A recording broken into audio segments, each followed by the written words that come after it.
Hello dear fellow learners and welcome to English Lecture. In this video we are going to discuss communication barriers. Ready to learn? Let's jump in.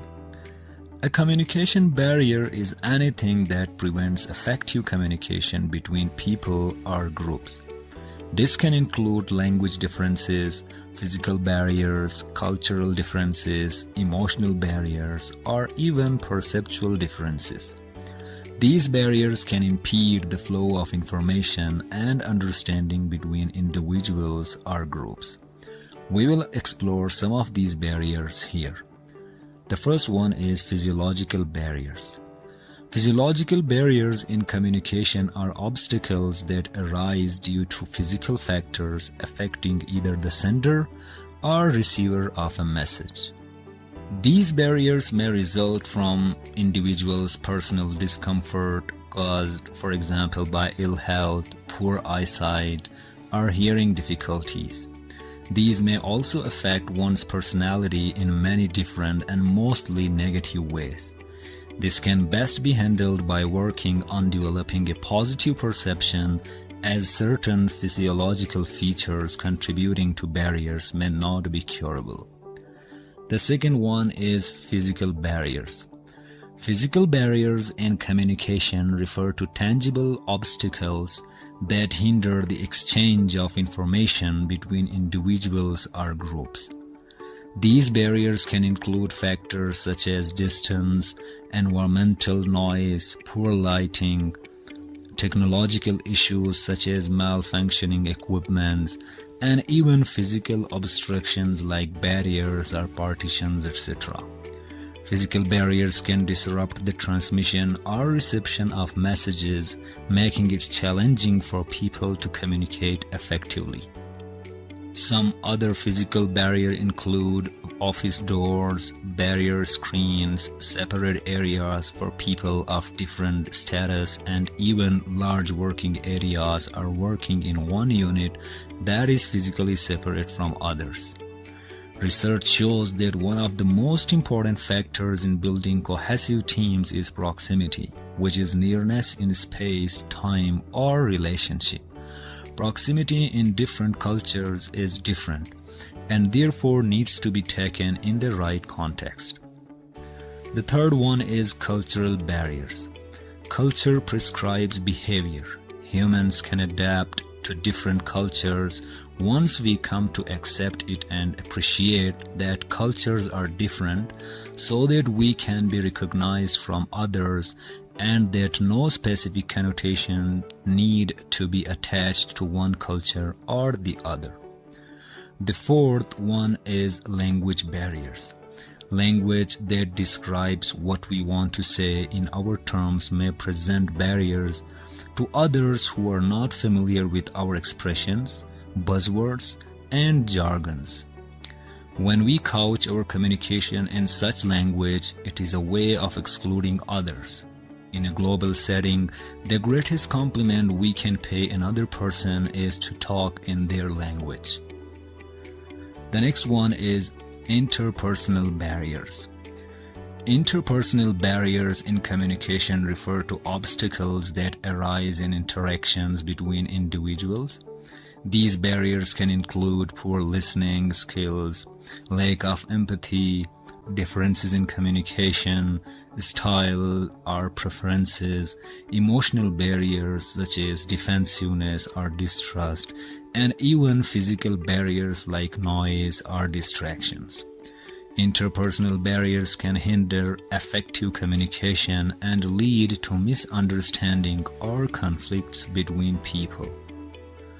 The sixth one is psychological barriers. There are three types of psychological barriers we would discuss, as they are the most important and the most common ones. They are perceptual barriers, emotional barriers, and experiential barriers. Let's discuss the first one, which is perceptual barriers. The problem with communicating with others is that we all see the world differently. A bad experience would perceptually block out unpleasant things. This could be in the shape of avoiding it, and if that is not possible, by altering the behaviors such as response types in different ways. Similarly, retention filters out things that feel good and gives the tendency to forget those things that are painful. It is very interesting to note how our experiences taint or color our perceptions. Perceptual barriers can significantly alter our understanding and thus affect our communication. They are deep-rooted and work in conjunction with our experiences. Then comes emotional barriers. One of the other chief psychological barriers to open and free communication is the emotional barrier. It is composed mainly of fear, mistrust, and suspicion. As mentioned earlier, the roots of our emotional mistrust of others lie in our childhood and infancy, when we were taught to be careful what we said to others. The last psychological barrier is experiential barrier. Experiential barriers, on the other hand, become barriers by virtue of not having experienced them, leading to altered interpretation and comprehension. Our experience shapes our view of the world. For example, when children experience trauma at the hands of trusted adults, especially family members, their emotional link with the adult world is severe, creating distrust. They are left with three companions: guilt, fear, and feelings of inferiority. Last but not the least of the barriers is stereotypes. Stereotypes are widely circulated ideas or assumptions about particular groups. Stereotypes are usually negative attitudes which people use to justify discrimination of conflict against others. According to Pennington, there are two characteristics of stereotypes. Number one, people are categorized on the basis of very visible characteristics such as race, nationality, sex, dress, and bodily appearance. Number two, all members of a particular group are assumed to have the same characteristics. The effects of stereotyping are seen as gross, oversimplified, and overgeneralized descriptions.